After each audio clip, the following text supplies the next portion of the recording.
Happy Fiesta Aguban! Mga boriko, tamis na napog ko. Tanawa lagi ni mga pagumangol sa akong asawa, oh.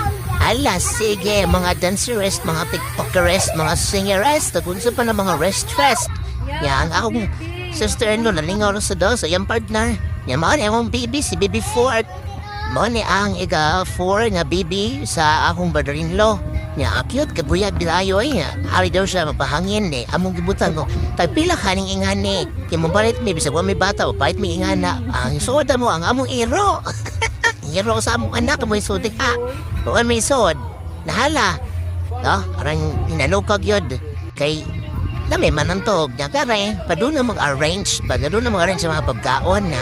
Ang mga bata, ala, nagtapok na. Tabang-tabang sila, oh. May ni mga bata na manabang yun.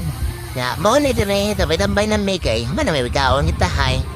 Chill, medyo chill ya. Chika gamay, ya. Kaon dako. Pero nag-ready na may hanip na manisko. Kaya manisko may mga bata, awane. Kani mga pagumanggon sa akong asawa, manisko ni, di ba? Sige, panghuraw. Mga tunala kita.